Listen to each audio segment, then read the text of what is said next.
Bismillahirrahmanirrahim. Assalamu alaikum. Welcome to PMDC online lecture room. I'm your lecturer Sadia Sabah from Shaw Model Degree College, Dalazak Road, Peshawar. Today we will discuss the topic from chapter number 3, Social Psychology, and our today's topic is attitude. Attitude किसे कहते हैं? ये जो हमारा रवैया होता है किसी भी चीज़ के लिए, या पॉजिटिव या नेगेटिव, और उसमें हम लोग जो रिएक्ट करते हैं, ये तमाम चीज़ें हमारा रवैया कहलाती हैं. An attitude may be defined as a tendency to react positively और negatively towards an object. There are 3 ideas in this definition. The first one is an attitude is directed toward an object. यानी कि ये हमारा रवैया जो है ये हमें किसी भी एक ऑब्जेक्ट की तरफ डायरेक्ट करता है. ये ऑब्जेक्ट जो होता है ये किसी भी काइंड का हो सकता है, लाइक ये कोई पॉलिसी हो सकती है, कोई पर्सन हो सकता है, कोई ग्रुप हो सकता है, कोई इवेंट हो सकता है, इवन कोई एब्स्ट्रैक्ट एंटिटी हो सकती है, या कोई मटेरियल ऑब्जेक्ट हो सकता है. एब्स्ट्रैक्ट एंटिटी में आप कहती हैं हम सबसे पहले तो गॉड को ले आते हैं, या उसके अलावा हम लोग फ्रीडम वगैरह को इस एब्स्ट्रैक्ट एंटिटी में इंक्लूड करते हैं. दूसरी बात जो इस डेफिनेशन में है वो है, दूसरा की पॉइंट जो है वो है, an attitude is a positive और negative tendency in relation to an object. यानी an attitude varies in degrees from being extremely favourable to extremely unfavourable. अब कोई चीज़ें ऐसी होती हैं कि जिनके लिए ना हम लोगों हमारे एटीट्यूड जो है ना वो ना पॉजिटिव होता है और नेगेटिव होता है. तो ऐसे ऑब्जेक्ट्स को, ऐसी चीज़ों को हम लोग न्यूट्रल कंसिडर करते हैं. An attitude which includes both positive and negative tendencies is ambivalent. एक पॉजिटिव हो गया, एक नेगेटिव हो गया, एक न्यूट्रल हो गया और एक एम्बिवेलेंट हो गया. एम्बिवेलेंट मैंने आपको बताया कि जिसमें पॉजिटिव चीज़ें भी होती हैं और नेगेटिव टेंडेंसीज भी शामिल होती हैं. थर्ड की पॉइंट है वो है, an attitude is a tendency to react in a certain way, like a readiness और disposition to have certain positive or negative reactions arose in relation to object, or we can say that an attitude is a tendency to react emotionally in one direction or another, or an attitude may be fearful, hostile or pleasant. There are 3 components of attitude, and these are the cognitive component, the feeling component and the action tendency component. Now first we will discuss the cognitive component of an attitude.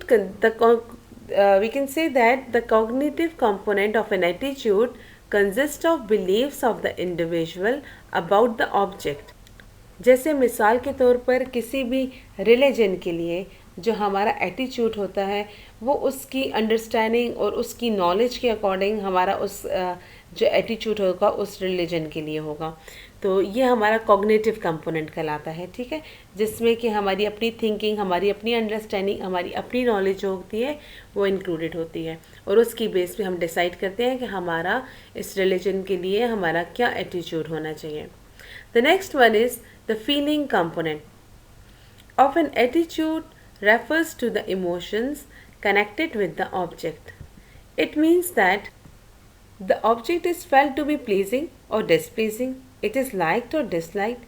It is this emotional loading which gives attitude their stirred up, motivating character.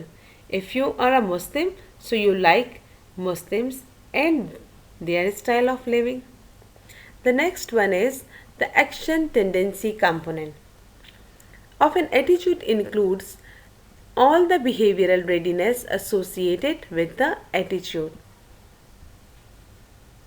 For example, if an individual holds a positive attitude toward a given object, he will reward or support the object, or if he holds a negative attitude, he will harm or punish or destroy the object. अगर कि किसी भी policy के लिए आपकी positive feelings हैं, आप उसके लिए आपकी अच्छी अंडरस्टैंडिंग है, तो आप उसके लिए आपका एटीट्यूड जो होगा वो बहुत पॉजिटिव होगा, और आप जो होगे उसके जितने पॉइंट्स हैं उनको सराहोगे, उसको अप्रिशिएट करोगे. अच्छा, इसकी एग्जांपल भी हम इस तरह एक और भी ले सकते हैं कि जैसे कि कोई ग्रुप है, उसके लिए आपकी फीलिंग्स बहुत नेगेटिव है, तो उनके सही काम भी आपको नज़र नहीं आते। आपके लिए उनका एटीट्यूड जो होगा वो नेगेटिव होगा।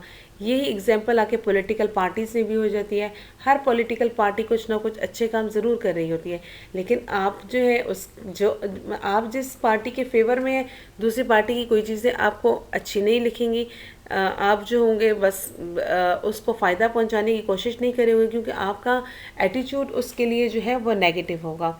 इसी तरह रिलीजन की एग्जांपल भी इसमें इंक्लूड हो सकती है।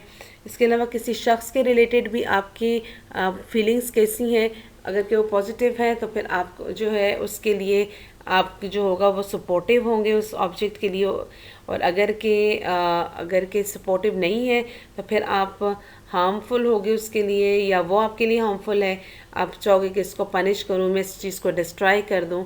तो ये तमाम चीज़ें जो है ये एक्शन टेंडेंसी कंपोनेंट में आती हैं। ये एटीट्यूड बनते कैसे हैं, इंशाल्लाह हम लोग अपने नेक्स्ट लेक्चर में जो एटीट्यूड फॉर्मेशन का टॉपिक पढ़ेंगे उसमें हम डिस्कस करेंगे। और अगर आपको इस टॉपिक से रिलेटेड कोई क्यूरी है या कोई इन्फॉर्मेशन चाहिए तो आप इस ईमेल के ज़रिए से या व्हाट्सएप के ज़रिए से हमसे पूछ सकते हैं। Now thank you very much.